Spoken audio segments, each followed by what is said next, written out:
Kaugnay nga po niyan, sa pagkakataong ito makakausap po natin, DSWD Assistant Secretary Irene Dumlao. Asek, magandang umaga po sa inyo. Diane Kirer po ito ng Rise and Shine Pilipinas sa PTV4. Dayan, magandang umaga. Magandang umaga din sa lahat ng sumusubaybay ng iyong programa.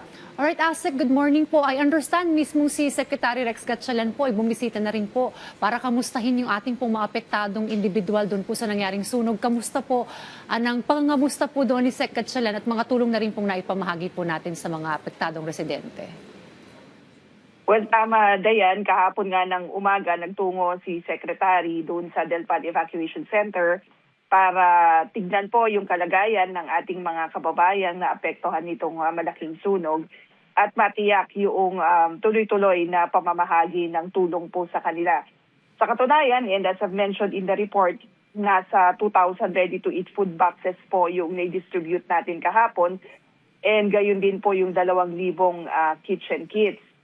Kagabi rin po, nakapag-distribute na rin tayo ng mahigit 2,000 na hygiene kits. And ngayong araw nga po ay magpapatuloy yung pong pamamahagi natin ng tulong. Meron na rin pong mga family food packs na dinala o dadalhin ngayong araw dyan po sa Delpan. Sa inyo pong datos na pumasok po sa inyong ahensya, gaano po karami po yung mga naapektuhang pong residente po ng sunog na ito, ma'am? Well, batay po doon sa aming DROMIC report as of 6 p.m. last night, mahigit 2,100 yung apektadong pamilya. Ang katumbas po niyan ay mahigit 7,000 na mga individual.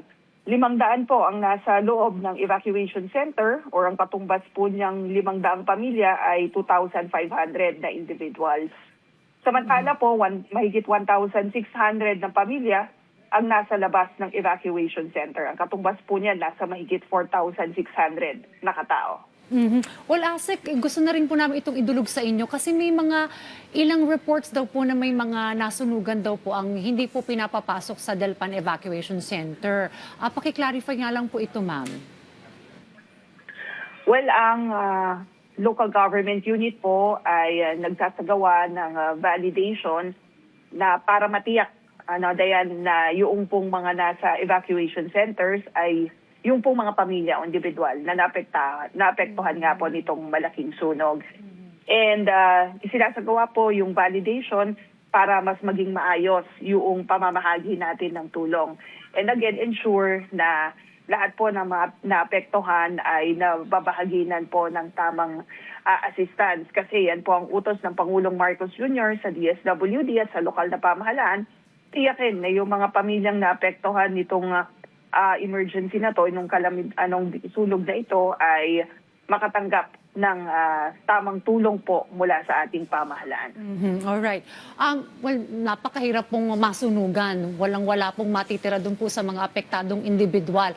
Ano po kaya rin yung pwede pong interventions ng DSWD para po doon sa mga apektado po nating kababayan, para po doon sa kanilang pagsisimula pong muli?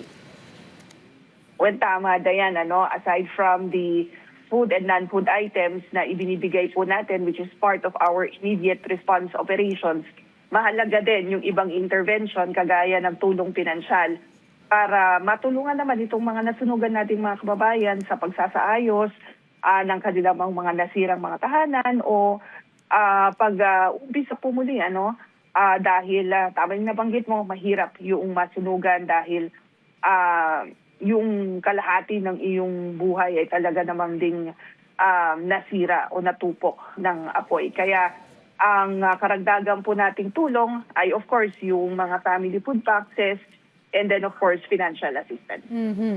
Well, posible po ba na magtagal rin po yung ating pong mga kababayan because siguro po hanapan pa po sila ng kanila pong matutuluyan. Magiging sapat naman po itong pong mga ibibigay pong assistance po sa kanila kung sakasakaling magtatagal po sila sa mga evacuation center? Kami naman sa DSWD, Dayan, we continue to fulfill our mandate to provide augmentation support to the local government unit. So hanggat ang LGU po ay mayroon pong request for augmentation support, nakahanda po ang DSWD. We have more than 4.7 million family food packs prepositioned in our warehouses.